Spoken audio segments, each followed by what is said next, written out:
here we are again. Feels like we didn't get anything done last week. We got it jacked up. Got the wheels off it. Got the axle out of it. Yeah, we took a couple steps for it. So, well, junk driving crew, we're gonna try it again today. All right. We're gonna try to put the seal in. I may give the reins back to Louis just to do that for penalty. How many seals did you buy? I think he only had one left in the world. I only got one more seal to do this. It'll go in just fine this time. Just as long as we don't get overzealous and try to really like ugga it in there. So yeah, not too many updates on anything else that's going on. Louis did get some race car parts back. Got the I don't know. I'll put the reel of us unloading it kind of, but we got the rear end back. Got some new parts out of that. Louis will probably bring you in and show you a couple of the new items that are different from the last year one and why people are preferring to go with the new items that have been put onto the rear end. So we should set the camera up so we show how we gotta put that thing in there. Yeah, we'll get you in there and we'll. Is it ready to go all the way in right away, or do you gotta do anything before we? I take that upper third link off, and I'll take the hubs off too, but whatever can go in there. Okay. So yeah, we'll set up a little video behind us so you can watch us struggle and break our backs on this thing because it's kind of fun to watch anyways. Well, if he takes the hubs off, we'll be fine. That seemed like it was the majority of the weight when we pulled it out of the truck. Yeah. And we'll use the jack to get it over there. So we'll do that, and then we'll bring it in down here and kind of actually give you some views of what we're doing because I haven't been doing that in the videos. And then we'll probably once we get the seal in, and I'll start putting that back together, and then Louis will take the hubs off while I'm putting it back together after we get the seal in. And I think that sounds like a pretty good plan. Mm-hmm. Get the seal in, you go over there, and I'll put everything back together over here. And then our friend Steve will be here. He's going to put some Chinese tires on his Z24 rims that he bought for his. Is that they fall on that balloon? Yeah, China balloon. Yeah, it was delivery via balloon from China. It's faster than shipping, or shipping overseas like that. Faster than the boat. Yeah. So that's his. Did you talk about that for his power tour? That's his rig. Yeah, we'll talk about that. What year is it? Did you say 88? Yeah, 88. Yeah, it's an 88 Sunturd convertible. He drove it on the power tour last year, and he said he had a blast, so that's why I'm doing it this year. So he's just going to get a couple things ready for it, but other than that, his rig is ready to go besides the tires. And the valve train noise, but that's probably nothing. Yeah, push rod stuff. It won't hurt nothing, right? You determined that it was a push rod. All right, well, we'll get started on this. We'll get you in once we get the seal in and I get it all back together. We'll set that up, and then Louis and I will set up the camera over on this side, and you guys can take a look at that. We still got quite a bit of time before anything actually has to be ready. And I mean, the only major thing we got to do is the power steering on this, and the transmission seal is and the tires are dire need. It won't go anywhere. I would be nervous taking it there with those items not checked off the list. Parking brake. You gotta change all the fluids. Probably not a bad idea before you go. Yeah, I'll take a look at the oil. Top off the blinker wash, anyways. Huh? Oh yeah. It probably has a hole in it, so it'll probably go all over the floor. I mean, what's the point of it when the windshield wipers don't work? All right, we'll get you in here in a second, and we'll get the seal in quick, and then you guys take a look at that while we get that finished up. All right, guys, so we got the seal in. All right, so let's see if I can get you some video of it. So there's the new seal, and hopefully it's in far enough that it's actually going to seal. A guy that I talked to that sold me the seal told me to put this red silicone in between the case and the actual metal part of the seal itself. So we got that in. Now we're going to go back to the front here, and the fill drain cap is right. I don't know if you're going to be able to see it. Right right there. So I'm going to take that out of there. We're going to level the car off to make sure the car is level, because we may or may not have overfilled it last year. Hopefully it was, and that's the only reason that it really was draining out. And then we're looking at the actual power steering rack right there. So the power steering rack is that boot right there, and that thing is pretty slimy, so I'm worried that that might be leaking, but we'll take a look at that. Once we get the transmission, the shift machine filled with some juice. Okay, so we got our quick change back from Pathfinder chassis, and one of the first things we did was get rid of these clamp-on style trailing arm brackets. So they seem to be convenient because you can kind of clamp them on the axle tube. The only thing is they don't really hold with just the clamp, so you still got to weld them on.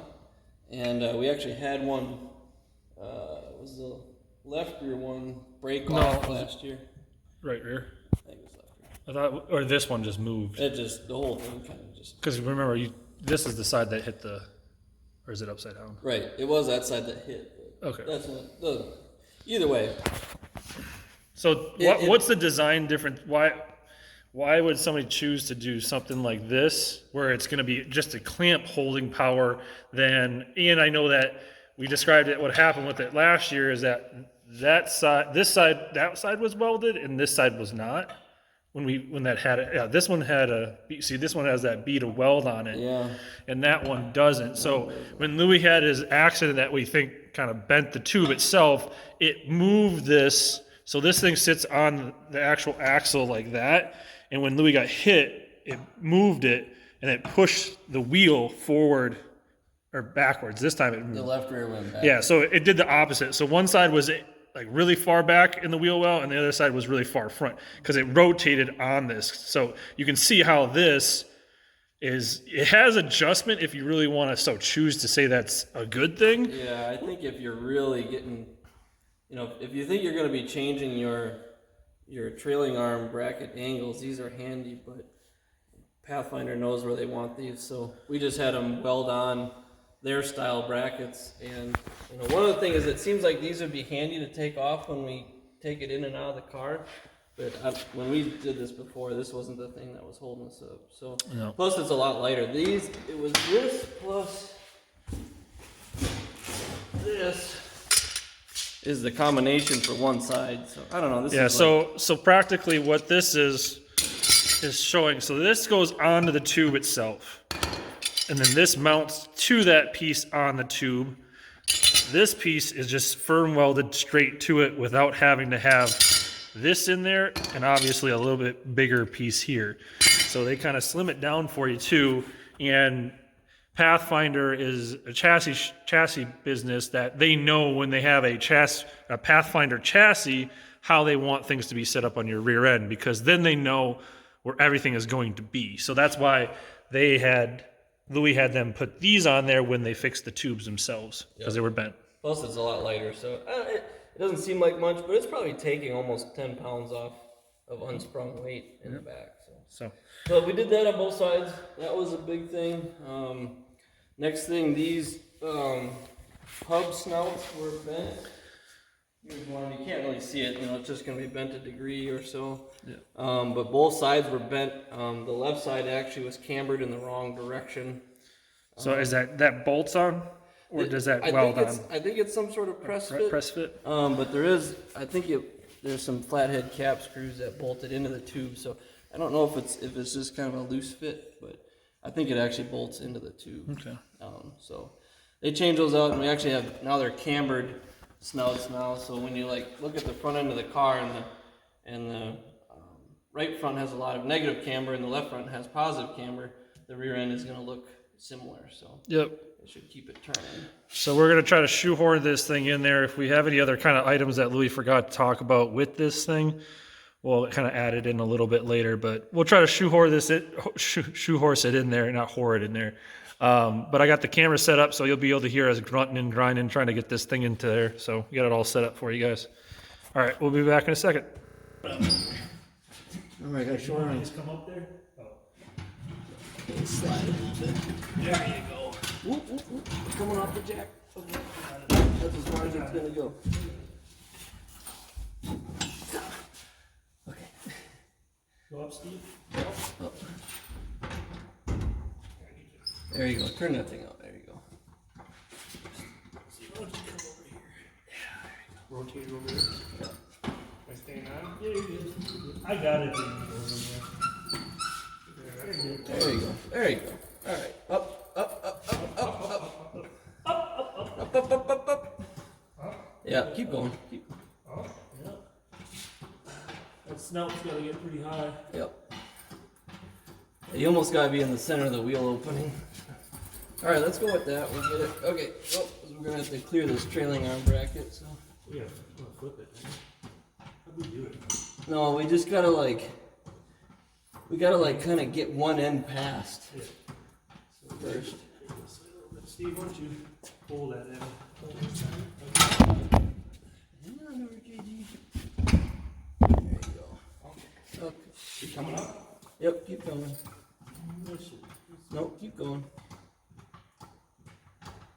Okay. Alright. Now, John, you're going to hit the body there. Watch it. It's almost off, Steve. Gotta come back.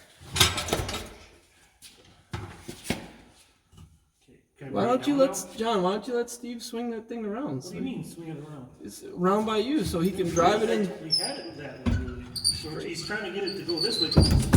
Yeah, now we're running into it. Push the jack. Into the back. Here, John. Lift it. I'll lift it too. You can let Steve readjust it.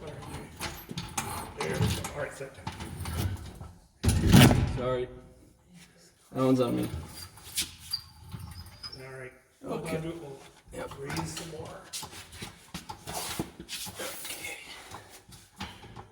Okay. How did we do this? Ah! Lost my shit.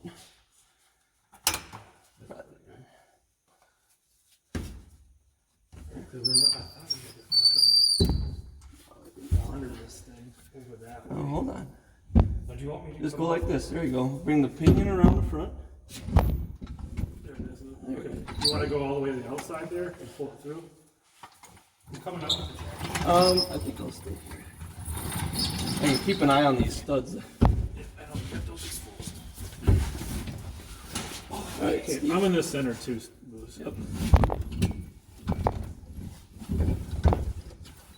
All right, we'll just set it right down there, Steve. There. Grab a stand, JG. Installed. Not that one. Not the one holding the car. See, that only took an entire last shop night to get it in that. That's And good. there you go. It's installed. That's all you got to do. That's it.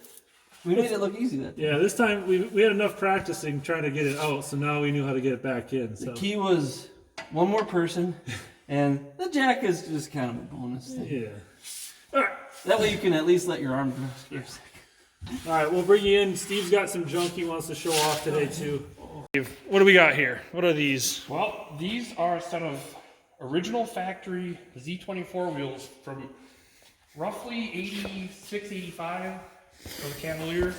They're going to end up going on my 90 Sunburst convertible that we're going to take on the power tour. We picked them up down in Madison off a guy that was parting one out. And it's pretty much just to dress the thing up a little bit. It's got poverty caps on it right now. Oh, I thought it didn't. It doesn't even have alloys on it. No, it's got steel wheels with some Walmart chrome, fake chrome. Ugh, subcaps. I hate It those. looks- I'd rather have no poverty caps. Yeah, and it just would run be them better black. off with just steel wheels. Yeah.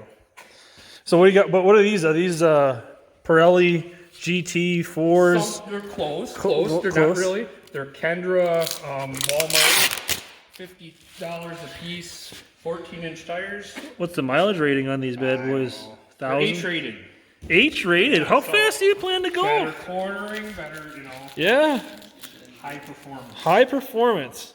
Yeah, I thought, when you said that, I thought these were going to be more the. Oh, these are Connecticut's. I'm sorry. Oh, Connecticut's. Well, now we're in a different realm. Yeah, different. If you guys are looking for that, go to Walmart. Tell them Steve sent you, Yeah. that you want your Connecticut touring tires. I'm sure they'll hook you right up with those. Call you a snake and tell you to get or.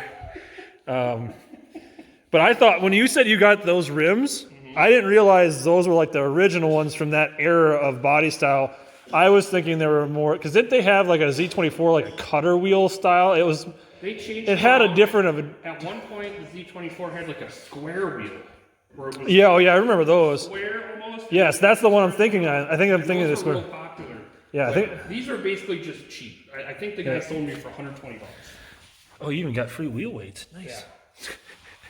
We won't be using those. Yeah, they're not even that rotten either. That's the great thing about No, those there's things. a little bit of curb rash on one of them. I know, but there's no oxidation on them at all. I got more oxidation on the rims on my 2014, my Exploder. Yeah, you don't even hardly have to clean the edges up. No, we won't worry about that. So we're gonna get these mounted up, and then yeah. So Steve's coming with us, or I'm going with him because he's the one that did it last year. So we're gonna convoy. So he's gonna be Bandit number 1, and I'm gonna be Bandit number 2. All right.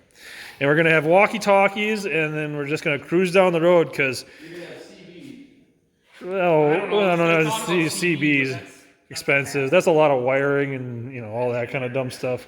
So we're gonna go gentle down there because both cars are old, and like I told you guys before, SHOs, the parts on these things, they're not the easiest to find just like from the part store. When you start asking people at AutoZone, they ask you, oh, is it a 3.8 or is it, I just need wiper blades, dude, okay? When you're asking me, I have a Taurus, and they'll go, oh, what is that? And you say it's an SHO, and they go, oh, is it turboed? No. Man, people at AutoZone, if you guys are watching, please be a car guy. Don't go there if you don't know what the fuck you're talking about. Do better.